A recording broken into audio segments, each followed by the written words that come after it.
মাত্র 2 মিনিটে তুমি সিনোনিম অ্যান্টোনিমের যে কোনো বোর্ড কোশ্চেন বা তোমার কলেজের এক্সামের কোশ্চেন সলভ করতে পারবা আজকের ট্রিক্স অনুযায়ী। তোমরা যারা এসএসসি 26 এবং 27 ব্যাচের শিক্ষার্থী আছো এবং যারা মনে করো আমার ভোকাবুলারি স্টক অনেক কম পরিমাণ এনরিচ বা আমি ভোকাবুলারি পারি না, আমি সিনোনিম অ্যান্টোনিমে কিভাবে ভালো করবো, এর গ্রামাটিক্যাল ইউজগুলো কি বা এর মেমোরাইজিং ইউজগুলো কি, সো তাদের জন্য আজকের ক্লাসটা। বাই দ্য ওয়ে আমি তোমাদের হিরামন ভাইয়া, পড়াশোনা করতেছি ঢাকা বিশ্ববিদ্যালয়ের আইন বিভাগে।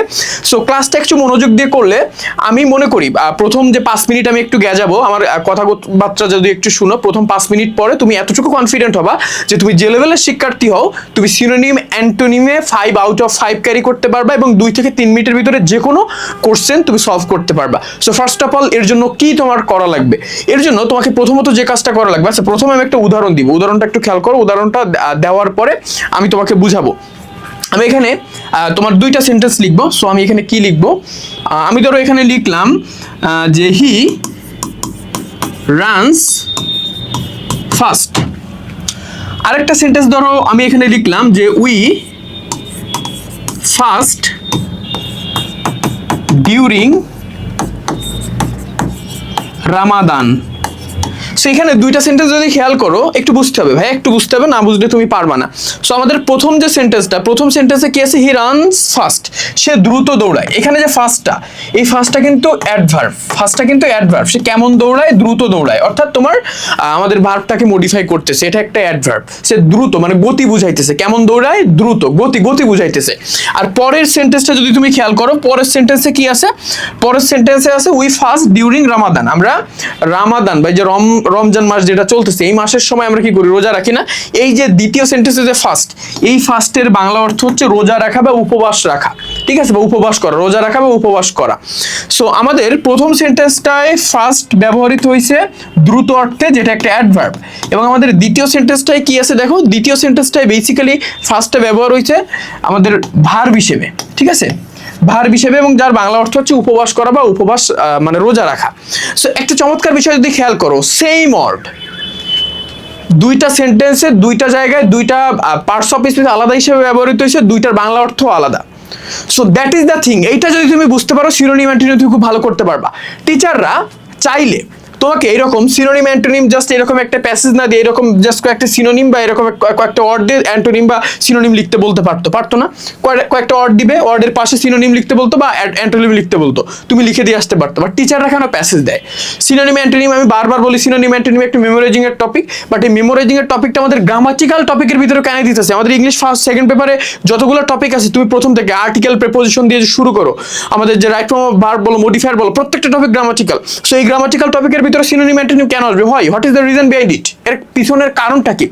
এর প্রধান এবং অন্যতম গুরুত্বপূর্ণ কারণ হচ্ছে, একটা ওয়ার্ড সে যদি সেন্টেন্সে, দেখো আমি খুব সিম্পলি বুঝাই, একটা ওয়ার্ড সেন্টেন্সে অবস্থানের উপর ভিত্তি করে এর বিভিন্ন পার্টস অফ স্পিচ হইতে পারে। আমি এখানে দেখাইলাম যে ফার্স্ট আমাদের প্রথম সেন্টেন্সে ব্যবহৃত হয়েছে অ্যাডভার্ব হিসেবে, যার বাংলা অর্থ দ্রুত। দ্বিতীয় সেন্টেন্সে ফার্স্ট ব্যবহার হয়েছে ভার্ব হিসেবে এবং এর বাংলা অর্থ হচ্ছে উপবাস করা বা রোজা রাখা। সো সেম ওয়ার্ড 2টা সেন্টেন্সে 2টা পার্টস অফ স্পিচ বা 2টা মিনিংয়ে ব্যবহৃত হয়েছে। That is the fact. তোমাকে এইটা আইডেন্টিফাই করতে হবে। আমাদের টিচাররা প্যাসেজ দিয়ে তার নিচে ভোকাবুলারি বা সিনোনিম অ্যান্টোনিম লিখতে বলে কেন? কারণ আমাদের ওই প্যাসেজে যে ওয়ার্ডটা দেওয়া থাকবে, আমাদের প্রত্যেকটা ওয়ার্ড, এখানে যে ওয়ার্ডগুলো দেওয়া আছে প্রত্যেকটা ওয়ার্ড কিন্তু আমাদের প্যাসেজের ভিতরে আন্ডারলাইন করা। সো ওই প্যাসেজে আমাদের যে গিভেন ওয়ার্ডগুলো দেওয়া আছে প্রত্যেকটা আন্ডারলাইন করা থাকবে, এবং ওই প্যাসেজে যে ওয়ার্ড মানে আমাদের যে আন্ডারলাইন করা ওয়ার্ডগুলো যে মিনিংয়ে এবং যে পার্টস অফ স্পিচে ব্যবহৃত হয়েছে, আমরা যখন সিনোনিম অ্যান্টোনিম পড়বো আমাদেরকে সেম মিনিং এবং সেম পার্টস অফ স্পিচে ব্যবহার করতে হবে। ধরো আমার এখানে একটা ওয়ার্ড তোমার প্রথমে তো যে জিনিসটা বুঝতে হবে, আমাদের যে গিভেন ওয়ার্ডের মিনিং বুঝতে হবে, ঠিক আছে, গিভেন ওয়ার্ডের মিনিং বুঝতে হবে। ভাইয়া এইগুলা বুঝলে সিনোনিম অ্যান্টোনিম তোমরা কেন তুমি যে একদম যে 2 মিনিটে সলভ করতে পারবে বা 3 মিনিটে সলভ করতে পারবে, এর প্রধান কারণ হচ্ছে সিনোনিম অ্যান্টোনিম এমন একটা টপিক, মানে একটা ওয়ার্ডের সিনোনিম বা অ্যান্টোনিম হয় 10 থেকে 15টা 20টা করে, ঠিক আছে, একটা ওয়ার্ড সিনোনিম বা অ্যান্টোনিম হয় 10 থেকে 15 বা 20টা করে। ক্লিয়ার? ধরো আমি এখানে বললাম যে ইমপ্রুভ মানে কি? কোনো কিছু বৃদ্ধি করা, ঠিক আছে, বা কোনো কিছুর উন্নতি সাধন করা। সো আমি যদি দিই প্রোগ্রেস হয়, ঠিক আছে, অ্যাডভান্সমেন্ট হয়, প্রোগ্রেস হয়, অ্যাডভান্সমেন্ট হয়, এনহ্যান্সমেন্ট এটাও হয়, বা এনহ্যান্স, আমি যদি ভার্ব ফর্মের কথা বলি, কতগুলা সিনোনিম একটা ওয়ার্ডের হইতে পারে, just you can not imagine. বুঝতে পারছো? সো এই হচ্ছে বিষয়। সো আমাদের প্রথমত মিনিং অফ দ্য ওয়ার্ড, যে আমাদের যে এইখানে ওয়ার্ডগুলো দেওয়া থাকবে এইগুলো এইখানে কি অর্থে ব্যবহৃত হয়েছে আমি উদাহরণের মাধ্যমে বুঝাইলাম। এবং দ্বিতীয়ত ওইখানে ওই ওয়ার্ডগুলো কোন পার্টস অফ স্পিচে ব্যবহৃত হয়েছে। তুমি যখন ওয়ার্ডের মিনিং এর পার্টস অফ স্পিচটা একটু বুঝবা, তুমি 2 থেকে 3 মিনিটে খুব সুন্দর করে তোমার যে আমাদের সিনোনিম অ্যান্টোনিমের কোশ্চেনে অ্যান্সার করতে পারবা। তোমরা প্রথমত যে ভুল কাজটা করো, তোমরা এখানকার ওয়ার্ডগুলো পড়ো, ওয়ার্ডগুলো পড়ে জাস্ট সুন্দর করে সিনোনিম অ্যান্টোনিম বসাও, কিন্তু দেখো না যে উপরে ওই ওয়ার্ডগুলো দ্বারা কি প্রকাশিত হয়েছে, ওই ওয়ার্ডগুলোর মিনিংটা কি, এবং ওই ওয়ার্ডগুলো কোন পার্টস অফ স্পিচে আছে। আমার same parts of speech maintain করতে হবে, বুঝছো? আমি সুন্দর করে একটা প্র্যাকটিস করে দেখাই দিই বা প্র্যাকটিস করে বুঝাই দিই। সো ভিডিওটা অবশ্যই তুমি শেয়ার করে রাখবা, ফেসবুকে থাকলে আর ইউটিউবে থাকলে ভিডিওটা কি করবো তুমি মানে আমাদের চ্যানেলটা সাবস্ক্রাইব করে রাখতে পারো। সো ফার্স্ট অফ অল এখানে কি আছে দেখো, আর্থকুইক। আর্থকুইকের বাংলা অর্থ হচ্ছে ভূমিকম্প। আমি খুব সিম্পলি পড়াই যে earthquake is one of the most common natural calamities on earth. Earthquake বা ভূমিকম্প হয় খুবই পরিচিত একটা প্রাকৃতিক দুর্যোগ। এখানে কমন, কমন মানে কি খুবই পরিচিত, কমন কিন্তু এখানে অ্যাডজেক্টিভ হিসেবে ব্যবহৃত হয়েছে, ঠিক আছে? ন্যাচারাল ক্লাইমেটিস, ন্যাচারাল মানে প্রাকৃতিক, আবার ক্লাইমেটিস মানে দুর্যোগ। দুর্যোগ তোমার নাউন, দুর্যোগ মানে তো বুঝো ডিজাস্টার বা ক্যাটাস্ট্রফি। তারপরে কি আছে দেখো, it is an abrupt and violent trimmer of earth surface. অর্থাৎ এটা হয় একটা, অ্যাব্রাপ্টের বাংলা অর্থ হচ্ছে আকস্মিক বা সাডেন, ঠিক আছে? অ্যান্ড ভায়োলেন্ট, ভায়োলেন্ট মানে তীব্র। দেখো ভায়োলেন্টের নিচে কিন্তু তোমার কি আছে দেখো তো, ভায়োলেন্টের নিচে কিন্তু খুব সুন্দর করে আন্ডারলাইন করা আছে। সো আন্ডারলাইন করা প্রত্যেকটা ওয়ার্ডের আমার বাংলা অর্থ বুঝতে হবে। সো ভায়োলেন্ট মানে তীব্র, তীব্র, ঠিক আছে? এবং এটা একটা অ্যাডজেক্টিভ। তারপরে কি ট্রিমার মানে ঝাঁকুনি অফ দ্য আর্থ সারফেস, অর্থাৎ আমাদের এটা খুবই আকস্মিক একটা ঝাঁকুনি দেয় যখন ভূমিকম্পটা হয় আমাদের আর্থ সারফেস বা পৃথিবীর পৃষ্ঠে। ইট অকার্স ফর ভেরিয়াস রিজন, এটা কিন্তু অনেকগুলো কারণের কারণে হয়, এগুলো মানে অনেকগুলো কারণে হয়, কারণে না। So it is mainly caused by deep crack inside the earth or by volcanic eruption. এইটার প্রধান কারণ হচ্ছে ডিপ মানে কি গভীর, ঠিক আছে? ডিপ মানে গভীর, এটা একটা অ্যাডজেক্টিভ।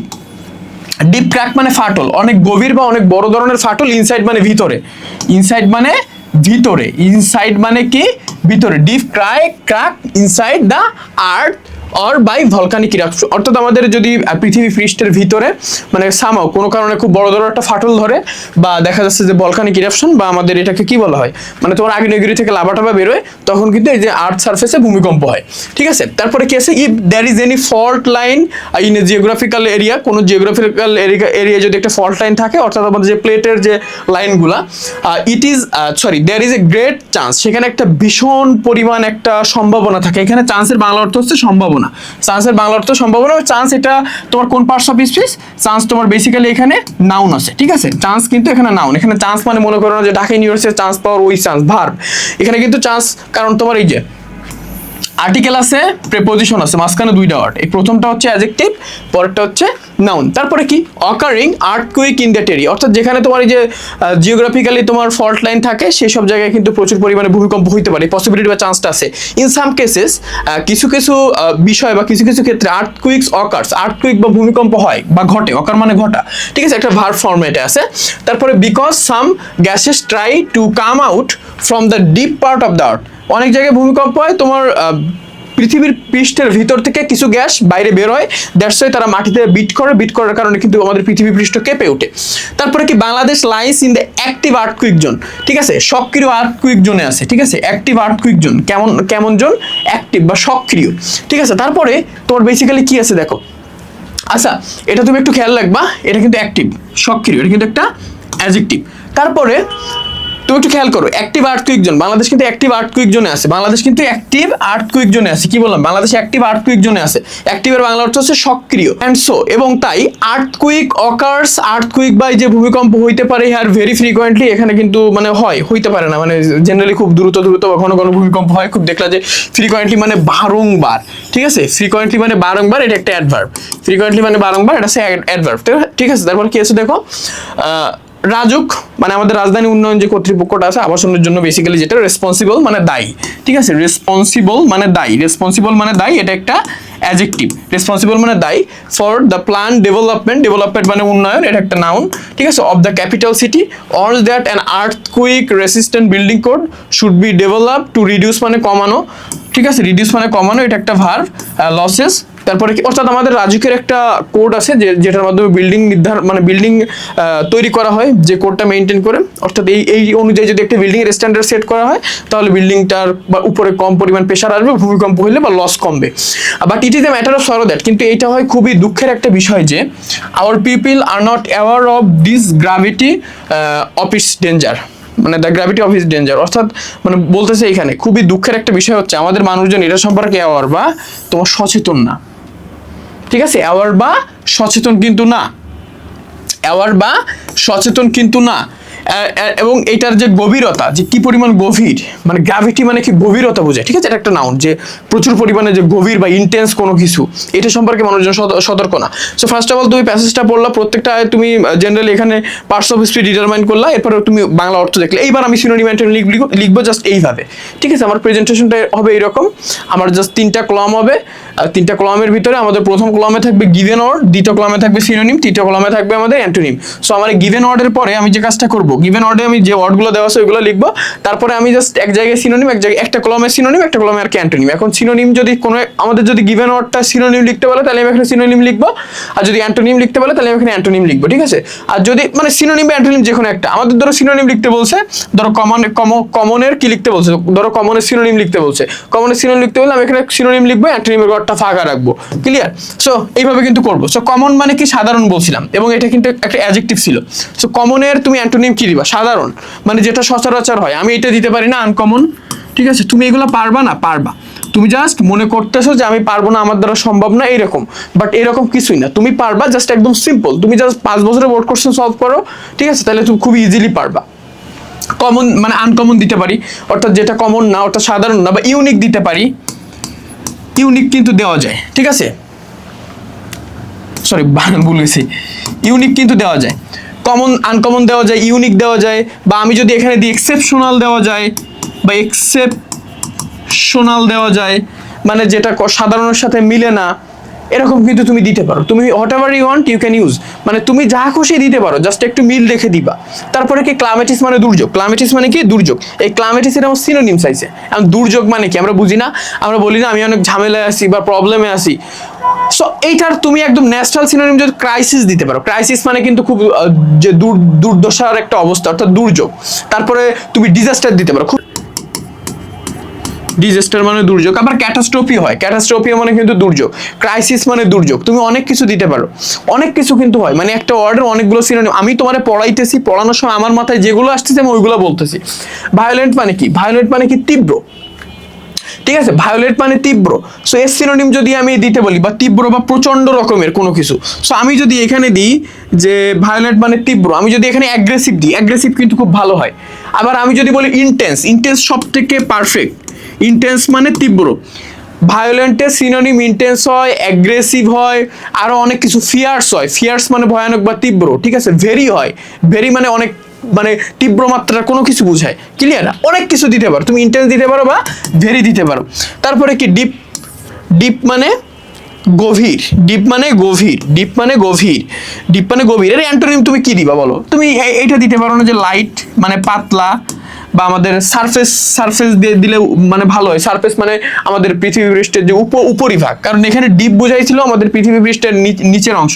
সো আমি এখানে যদি সারফেস দিই, সারফেস দিলে হয় না? হয়। আমি যদি সুপারফিশিয়াল দিই মানে ভাষা, এইটা দিলেও হয়। আমি যদি এখানে তোমার কি দিব, যে আমি যদি এখানে ন্যারো দিই মানে সংকীর্ণ বা খুব অল্প পরিমাণে, এইটা দিলেও কিন্তু হয়, ক্লিয়ার? তারপরে কি ইনসাইড মানে ভিতরে, ইনসাইড মানে ভিতরে, ইনসাইডের অ্যান্টোনিম চাইছে। ইনসাইডের অ্যান্টোনিমটা অ্যাকচুয়ালি কি হবে? ইনসাইড মানে ভিতরে, এর অ্যান্টোনিম যদি আমি লিখতে চাই আমি দিতে পারি না। সো আউটসাইড, ইনসাইড মানে ভিতরে, আউটসাইড মানে বাইরে, আউটসাইড মানে বাইরে, বা আমি যদি এটা এক্সটার্নাল মানে বাইরে, আমাদের যে বাইরের পার্ট, বা আউটডোর মানে বাইরের পার্ট, দিতে পারি না? পারি। মানে এক্সটার্নালও দিতে পারবা, ঠিক আছে? আবার তুমি আউটডোরে দিতে পারবা, আউটসাইডও দিতে পারবা, আরো অনেক কিছু হয়। তারপরে কি চান্স মানে আমি তোমাদের এখানে পড়াইছিলাম যে এখানে সম্ভাবনা বোঝায়, এটা একটা নাউন। সো আমরা এখানে দিতে পারি না যে পসিবিলিটি, সিনোনিম পসিবিলিটি মানে সম্ভাবনা, বা অপরচুনিটি, পসিবিলিটি বা অপরচুনিটি, এগুলো কিন্তু খুব ভালো যায়, এর সাথে খুব অ্যাডাপটিভ। তারপরে কি অকার মানে ঘটা, অকার মানে ঘটা, এটা সিনোনিম চাইছে, অকার মানে ঘটা, আমি এখানে দিতে পারি না টেক প্লেস মানে ঘটা, টেক প্লেস মানে কিন্তু ঘটা, আবার হ্যাপেন মানে ঘটা, হ্যাপেন মানে ঘটা, আবার আমি যদি এখানে দিই যে অ্যারাইজ মানে কি উদ্ভূত হওয়া বা ঘটা, আমি যদি আবার ইমার্জ দিই, ইমার্জ দিলেও কিন্তু খুব সুন্দর একটা সিনোনিম হয়, বা আমি যদি এখানে অ্যাপিয়ার দিই, অ্যাপিয়ার দিলেও কিন্তু হয়, মানে হোয়াট এভার ইউ ওয়ান্ট, তুমি ভাই যা চাও তুমি এটা ব্যবহার করতে পারবা। তোমার একটা ফ্রেন্ড অ্যাপিয়ার দিছে, তুমি ধরো দিলা এখানে টেক প্লেস, দুইটারই উত্তর সঠিক। তারপরে কি অ্যাক্টিভ মানে সক্রিয়, অ্যাক্টিভের কি চাইছে, অ্যাক্টিভের অ্যান্টোনিম চাইছে। সো আমি অ্যান্টোনিম দিতে পারি না যে ইনঅ্যাক্টিভ বা প্যাসিভ আছে, অ্যাক্টিভ প্যাসিভ, প্যাসিভ খুব ভালো যায়, অ্যাক্টিভ প্যাসিভ মানে অ্যাক্টিভ মানে সক্রিয়, প্যাসিভ মানে নিষ্ক্রিয়, ইনঅ্যাক্টিভ মানে নিষ্ক্রিয়, লেজি মানে তোমার অলস, বা তুমি ডরম্যান্ট দিতে পারো যে সুপ্ত টাইপের, যে খুব অলস টাইপের, এরকম কোনো কিছু দিতে পারো। ফ্রিকোয়েন্টলি মানে বারংবার, ফ্রিকোয়েন্টলি মানে বারংবার, ঠিক আছে, এটার কি চাইছে, এটার অ্যান্টোনিম চাইছে। সো বারংবারের বিপরীতার্থ তুমি কি দিবা, আমি এখানে দিতে পারি না রেয়ারলি, রেয়ারলি মানে খুবই কম পরিমাণ, হার্ডলি কদাচিৎ, ঠিক আছে, সেলডম মানে হয় না বললেই চলে, আমরা অনেক কিছু দিতে পারি। তারপরে কি আছে দেখো, রেসপন্সিবল মানে দায়ী, রেসপন্সিবল মানে দায়ী, কোনো কিছুর জন্য দায়ী থাকা বা কর্তব্য থাকা, আমি এখানে দিতে পারি না ইররেসপন্সিবল, জাস্ট ইর একটা প্রিফিক্স যোগ করবা রেসপন্সিবলের আগে, ইররেসপন্সিবল মানে কোনো কিছুর প্রতি দায়ী না থাকা। আবার আমি যদি দিই কেয়ারলেস মানে উদাসীন, বা ইনডিফারেন্ট মানে উদাসীন, ক্যালাস মানে উদাসীন, তুমি হয়তো বুঝতেছে না বাট এগুলো মজা, তুমি যখন অনেক ভোকাবুলারি পড়বা বিলিভ মি ভাই তোমার ভালো লাগবে, ঠিক আছে, তুমি কনফিডেন্স ফিল করবা, তুমি কনফিডেন্ট একটা স্টুডেন্ট হবা। তারপরে কি ডেভেলপমেন্ট মানে কি উন্নতি। সো আমি এখানে দিতে পারি না প্রোগ্রেস, এখানে কি চাইছে সিনোনিম না অ্যান্টোনিম, সিনোনিম চাইছে, আমি এখানে দিতে পারি না প্রোগ্রেস, প্রোগ্রেস দিতে পারি না, প্রোগ্রেস কিন্তু দিতে পারি, অ্যাডভান্সমেন্ট আমি দিতে পারি, ঠিক আছে, ইমপ্রুভমেন্ট আমি দিতে পারি, সবগুলোর বাংলা অর্থ হচ্ছে উন্নতি। রিডিউস মানে কি কমানো, রিডিউস মানে কিন্তু কমানো। সো আমি এটার অ্যান্টোনিম কি দিতে পারি, ইনক্রিজ, ইনক্রিজ মানে কিন্তু বাড়ানো, ঠিক আছে, ইনক্রিজ মানে বাড়ানো। আবার আমি যদি এনহেন্স দিই, এনহেন্স মানেও কিন্তু বাড়ানো, ইনক্রিজ মানে বাড়ানো, এনহেন্স মানেও কিন্তু বাড়ানো, ক্লিয়ার, তুমি যেটা খুশি এটা দিতে পারো। তারপরে কি আছে দেখে অ্যাওয়ার, অ্যাওয়ার এখানে নাউন হিসেবে ব্যবহৃত হয়েছিল। সো অ্যাওয়ার মানে আর নট অ্যাওয়ার মানে সতর্ক, হ্যাঁ। সো অ্যাওয়ার বেসিক্যালি কি দিবা তুমি এখানে, আমি এখানে দিতে পারি না যে অ্যালার্ট, সিনোনিম, অ্যালার্ট মানে সতর্ক, দিতে পারি না, অ্যালার্ট কিন্তু খুব ভালো যায়, ঠিক আছে। আমি এখানে দিতে পারি না যে ওয়েকফুলনেস মানে জাগ্রত অবস্থা, মানে তুমি সবকিছু জানো এরকম একটা অবস্থা বা স্টেট, ওয়েকফুলনেস অ্যাওয়ার বা ওয়েকফুলনেস। বা আমি দিতে পারি না যে কশাস বা কশাসনেস, দিতে পারি না, পারি, মানে তুমি যে কোনো কিছু ব্যবহার করতে পারো, খালি মিলাই ব্যবহার করবা। গ্র্যাভিটি, গ্র্যাভিটি মানে এখানে গভীরতা বুঝাইছে, তীব্রতা বুঝাইছে, ঠিক আছে, এটার কি চাইছে, এটার সিনোনিম চাইছে, হ্যাঁ সিনোনিম। আমি এখানে দিতে পারি ইন্টেন্সিটি দিতে পারি, ঠিক আছে, ইন্টেন্সিটি খুব ভালো যায় এর সাথে, ইন্টেন্সিটি হয়। তারপরে ইন্টেন্সিটির ভালো, আমি যদি সিরিয়াসনেসও দিতে চাই, সিরিয়াসনেসও হয়, সিরিয়াসনেস ইন্টেন্সিটি, সিরিয়াসনেসও হবে, ইন্টেন্সিটিও হবে, ঠিক আছে, তীব্রতা, তীব্রতা, ফিয়ার্সনেসও হয়, যে কোনো কিছুর প্রতি প্রচুর পরিমাণে মানে জোরালো কোনো কিছু বোঝায়, বুঝতে পারছো, তুমি যে কোনো কিছু ব্যবহার করতে পারো ভাইয়া। তুমি জাস্ট ফার্স্ট অফ অল যে জিনিসটা মাথায় রাখবা যে এইগুলার একটু মিনিংটা দেখবা, পার্টস অফ স্পিচের ফর্মটা মেনটেন করবো। আমি প্রত্যেকটা ওয়ার্ড পার্টস অফ স্পিচের সেম ফর্মে লিখছি, ঠিক আছে, দুইটা একটা মনে, এখানে কোনটা, এখানে জাস্ট এইটা, ঠিক আছে, এখানে দুইটা একটা জাস্ট তোমার কথার পরিপ্রেক্ষিতে তোমাদের উদাহরণ দিয়ে বোঝানোর জন্য। আমি যখন উত্তর লিখছি ম্যাক্সিমাম ঠিক আমি একটা বা দুইটাই মনে হয় তোমার নাউনের জায়গায় অ্যাডজেক্টিভ লিখছি, মানে তোমার অনেকগুলো ভোকাবুলারি ইউজ করার ক্ষেত্রে, বাকি সব জায়গায় ঠিক আছে, একদম প্রথম থেকে ঠিক আছে, লাস্টের দিকে আমি দুইটা একটা লিখছি, ইচ্ছা করে লিখছি তোমাদের বোঝানোর জন্য, কারণ অনেক ভোকাবুলারি ফরম্যাট গুলো আনতে তোমার বেসিক্যালি দুইটা একটা ফরম্যাট একটু চেঞ্জ করা লাগে। সো এই হচ্ছে ব্যাপার, ট্রাই করবা এইভাবে পড়াশোনা করার। 26-27 প্রত্যেকটা পোলাপান ভালো করতে পারবো, বুঝছো। আর আমাদের ফ্রি ক্লাসগুলো তোমরা করতে পারো, আমাদের ফ্রি ক্লাসগুলো তোমরা অনেক সুন্দরভাবে করতে পারো, আমাদের ফ্রি ক্লাসগুলো তোমরা অনেক সুন্দরভাবে করতে পারো। ফ্রি ক্লাসগুলো কই করবা, আমাদের স্বপ্নদাবি, তুমি আমাদের ওয়েবসাইটে যাবা ফ্রি ক্লাস করার জন্য। ফার্স্ট অফ অল স্বপ্নদাবি.com লিখে তুমি যদি প্রেস করো, স্বপ্নদাবি.com লিখে প্রেস করলে ফার্স্ট অফ অল আমাদের ওয়েবসাইটে আসবে, আমাদের ওয়েবসাইটে কোর্সগুলো শো করবে। 26 ব্যাচের পুরা ইংরেজির ফুল প্রিপারেশন, বাংলার ফুল প্রিপারেশন, আইসিটির ফুল প্রিপারেশন, ইকোনমিক্সের ফুল প্রিপারেশন, 26 ব্যাচ বা 27 বলো। ইংলিশ আমি নিজে পড়াই, আমি তোমাদের প্রত্যেকটা টপিক ধরে ধরে পড়াই, তোমার গ্রামাটিক্যাল যত হ্যাক্স আছে পুরো এ টু জেড, তুমি যত সাবজেক্টের প্রবলেম ফেস করবে আমাদের ওয়েবসাইট স্বপ্নদাবি.com লিখে সার্চ করলে বা আমাদের পেজে মেসেজ দিলে আমরা দিয়ে দিব। সো এখানে তোমাদের 26 ব্যাচের কোর্সে তুমি বিস্তারিত দেখতে পাবা, এটা 27 ব্যাচের কোর্সের বিস্তারিত পুরো ইংরেজি বাংলা আইসিটি ইকোনমিক্স ইংলিশ সবই ক্লিয়ার করে দিব, ঠিক আছে। সো এখানে যাওয়ার পরে তুমি এখানে দেখতে পাবা যে আমাদের ফ্রি প্লেলিস্ট, এই যে এখানে ক্লিক করলে আমাদের ফ্রি প্লেলিস্টে নিয়ে যাবে, ইউটিউবে নিয়ে যাবে, ঠিক আছে। এটা হচ্ছে স্বপ্নদাবি ইওর মেন্টর, এখানে তুমি ক্লিক করলে সবই দেখতে পাবা। আবার তারপরে তুমি যদি মনে করো তুমি আমার ইংলিশ ক্লাসগুলো করবা শুধু, তারও সিস্টেম আছে। আমার ইংলিশ ক্লাস করার জন্য বেসিক্যালি তোমাকে যে কাজটা করতে হবে, তোমাদের আরেকটা প্লে লিস্টে যাওয়া লাগবে, বা আমাদের Hiraman Mondal official YouTube channel, Hiraman Mondal official. So এইটাই গেলে মোটামুটি আমাদের অফিসিয়াল সকল ভিডিও তুমি এখানে পাবা। ক্লিয়ার? সো এই হচ্ছে তোমাদের জন্য ছিল, যারা কোর্সে ভর্তি হতে পারো। 26 ব্যাচের ফাইনাল ডিভিশনের কোর্স চলতেছে। 26 ব্যাচের শিক্ষার্থী তোমরা যারা আসো, লাস্ট টাইম ইংলিশ নিয়ে প্রচুর প্যারা খাচ্ছ, বাংলা নিয়ে প্রচুর প্যারা খাচ্ছ, আইসিটিতে ফেল করবা, ইংলিশে ফেল করবা, তোমাদের জন্য বেস্ট কোর্স কিন্তু আমাদের যে এফআরবি কোর্সটা, ঠিক আছে, ইংলিশ বাংলা আইসিটি 3টে সাবজেক্টের 500 মার্কের পূর্ণাঙ্গ প্রিপারেশনের কোর্স। এই কোর্সটা তোমাদের জন্য, ঠিক আছে। এখানে 500 মার্কের একটা কোর্সে 500 মার্কের একটা বই থাকবে, যে তুমি ইংলিশ কিছু পারো না, বাংলা কিছু পারো না, আইসিটি কিছু পারো না, পুরা A to Z কভার করে দেওয়া হবে। তারপরে ধরো 27 ব্যাচের শিক্ষার্থী, তোমার এখানে 60 দিনের ভিতরে ইংলিশ বাংলা আইসিটি পুরো A to Z কভার করে দেওয়া হবে। তোমার যারা 27 ব্যাচের শিক্ষার্থী আছে, ইংলিশ পারি না ভাই, বাংলা পারি না, আইসিটিতে প্রচুর পরিমাণ দুর্বলতা, আমি অনেক বড় হয়ে গেছি, এখন কিছু পারতেছি না, তোমাদের জন্য সেম 500 মার্কের পূর্ণাঙ্গ প্রিপারেশনের যে কোর্স, পুরো A to Z কভার করে দেবে। প্রত্যেকটা সেগমেন্ট আমরা হাতে ধরে ধরে পড়াবো। তুমি পেজে মেসেজ করতে পারো, আমাদের যে হোয়াটসঅ্যাপ নাম্বার আছে কল হোয়াটসঅ্যাপ করতে পারো, বা আমাদের স্বপ্নঢাবি.com লিখে সার্চ করে তুমি দ্রুত কোর্সে এনরোল করতে পারো, ঠিক আছে। ক্লাস কিন্তু শুরু হয়েছে, আমাদের archive class, live class, archive class already uploaded. তুমি আমাদের কোর্সে আজকে এনরোল করলে আজকে থেকে ক্লাস করতে পারবা। এই হচ্ছে তোমাদের জন্য। টাটা, ভালো থাকো। আর যে কোনো প্রবলেম হইলে ভাই এই ক্লাস চাই, এই ক্লাস আমার ভালো লাগতেছে, আমি এই ক্লাসটা করবো, আমাদের জানাইলে কিন্তু আমরা তোমাকে হেল্প করবো সেই সেগমেন্টে। টাটা।